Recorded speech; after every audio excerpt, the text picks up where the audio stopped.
ایک حدیث سناتی ہوں، بہت ضروری ہے اور بہت ہی شاندار حدیث ہے اس وقت کے لیے، تو مجھے لگتا ہے کہ بہت ضروری ہے۔ حدیث ایسی ہے کہ اللہ کے نبی کریم صلی اللہ علیہ وسلم نے فرمایا، آپ صلی اللہ علیہ وسلم نے فرمایا کہ ہر نعمت ہر کسی کو بتائی نہیں جاتی۔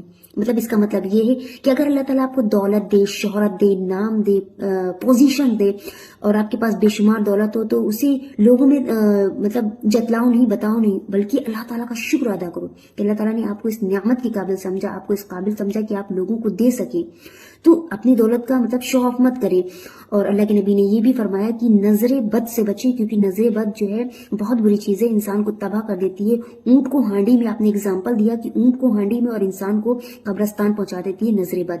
تو آپ لوگ جن کو اللہ رب العزت نے دولتوں سے نوازا ہے، ان سے گزارش ہے کہ اسے دکھاوا نہ کریں، بلکہ اللہ کے راہ میں خرچ کریں اور شکر ادا کریں اور جتلائیں نہیں۔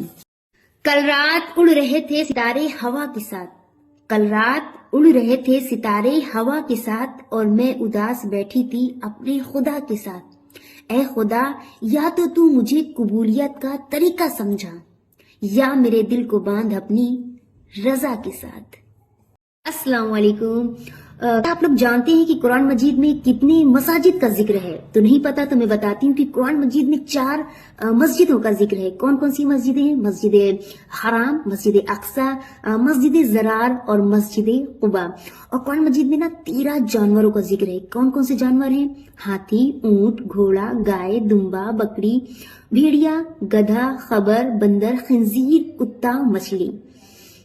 دیکھیے یہ سب ہماری معلومات کب ہوگی؟ ہمیں بھی ان سب چیزوں کا علم نہیں تھا، معلومات نہیں تھی، لیکن جب میں نے قرآن مجید کو جو ہے ترجمے سے پڑھنا اسٹارٹ کیا، الحمدللہ میں نے کئی بار مکمل کر لی ہے، اور جب میں نے ترجمے سے پڑھنا اسٹارٹ کیا تو مجھے بہت اچھا لگا، اور میں نے کچھ چیزیں نوٹ کرنی اسٹارٹ کر لی کہ اسے میں ذہن نشین کروں اور میں آپ لوگ تک اس کا میسج پہنچاؤں۔ اگر کہیں تھوڑی بہت غلطی ہو تو پلیز معذرت چاہتی ہوں، میں بھی کوشش کر رہی ہوں دین سیکھنے کی اور دین سکھانے کی، تو وہ اگر کہیں بھی کوئی غلطی ہو تو معافی چاہتے ہیں۔ السلام علیکم ورحمۃ اللہ وبرکاتہ۔ ایک اور وظیفہ میں آپ لوگوں کو بتاتی ہوں۔ بہت سے لوگ کہتے ہیں کہ مطلب بہت پریشانی ہے، بہت آفت ہے، بلائیں ہیں میرے گھر میں، تو اللہ کے نبی کریم صلی اللہ علیہ وسلم نے فرمایا کہ جس کے گھر میں پریشانی، بلائیں، آفتیں ہوں تو ان کے لیے ایک بہت ہی آسان وظیفہ ہے۔ وظیفہ یہ ہے کہ اگر آپ نے قرآن مجید پڑھی ہے، نہیں پڑھی تو کوشش کریں کہ پڑھیں، اور سورہ بقرہ کی آخری 2 آیت بتایا ہے، آمن الرسول بما انزل الیہ سے لے کر لاسٹ تک کے ہے، 7واں رکوع ہے، تیسرے پارے کے 7واں رکوع لاسٹ ہے، وہ اس کو آپ پڑھیں، انشاءاللہ آپ کے گھر میں خیر برکت ہوگی۔ اللہ کے نبی نے یہ بھی فرمایا کہ جس گھر میں اس کی تلاوت ہوتی ہے، سورہ بقرہ کی تلاوت ہوتی ہے، اس گھر میں شیطان داخل نہیں ہوتا۔ تو آپ لوگ ضرور ضرور اس چیز کا معمول کر لیں، اور یہ معمول کر لیں کہ صبح بھی پڑھیں اور شام میں بھی پڑھیں، ورنہ رات کے وقت سونے سے پہلے ضرور پڑھ لیں، انشاءاللہ بہت بہت فائدہ ہوگا، کیونکہ یہ چیزیں ہم نے اپنی زندگی میں خود آزمائی ہے اور یہ عمل میں خود کرتی ہوں۔ ایک اور حدیث سناتی ہوں کہ اللہ کے رسول صلی اللہ علیہ وسلم نے ارشاد فرمایا، آپ صلی اللہ علیہ وسلم نے فرمایا کہ جس نے سورہ کہف کی 10 آیتیں حفظ کر لی وہ دجال کے فتنے سے محفوظ ہو گیا۔ مطلب کہ اگر اسی لیے تو نبی کریم صلی اللہ علیہ وسلم نے ہر جمعہ کے دن سورہ کہف پڑھنے کے لیے کہا ہے۔ اگر جس کو یاد نہیں ہے تو یاد کر لے اور دیکھ کے پڑھے، کیونکہ دیکھ کر پڑھنا زیادہ ثواب ہے، اور پوری پڑھے، اور پوری نہیں پڑھ سکتا کسی کام کی وجہ سے، جاب کی وجہ سے یا اسٹرگل کی وجہ سے نہیں پڑھ سکتا، تو شروعات کی 10 آیتیں اور آخر کی 10 آیتیں پڑھ لیں۔ اللہ کے نبی نے فرمایا کہ اس کی ایک جمعہ سے لے کر دوسرے جمعہ تک کہ اس کے اللہ تعالیٰ گناہ جو ہے صغیرہ کو معاف کر دیتا ہے، اور آسمان سے ایک ایسا نور نکلتا ہے جو اس کے پڑھنے والے کو نور سے ڈھانپ لیتا ہے۔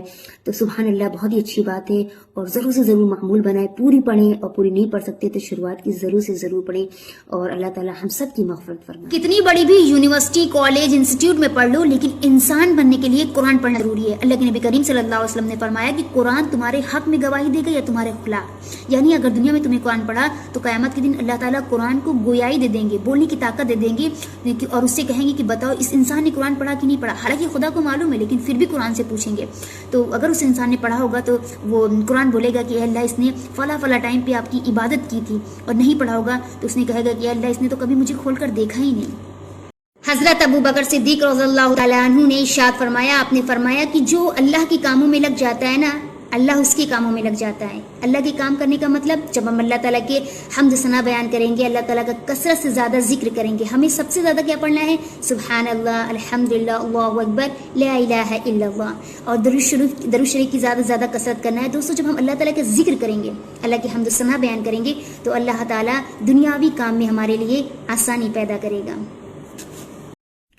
کسی کے خلاف کسی کے کان بھرنا، کسی کے خلاف کسی کے کان بھرنا کالے جادو سے بھی زیادہ خطرناک ہے۔ اللہ تعالیٰ ہمارا اچھا اور برا جانتا ہے، چاہتا ہے، اسی لیے ہماری زندگی سے غلط لوگوں کو نکال دیتا ہے، لیکن اس وقت ہم لوگوں کو سمجھ نہیں ہوتی، ہم اللہ تعالیٰ سے شکوے کرنے لگتے ہیں کہ اللہ آپ نے میرے ساتھ ایسا کیوں کیا، وہ بندہ ایسا تھا، مجھے فیور کرتا تھا، سپورٹ کرتا تھا، مجھے عزت دیتا تھا، محبت کرتا تھا، لیکن ہم اس وقت یہ نہیں سمجھتے۔ اس وقت اللہ جانتا ہے کہ یہ انسان ہمارے لیے کس درجے تک اچھا ہے اور کس درجے تک برا ہے، تو یہ چیزیں ہمیں سمجھنی ہوگی۔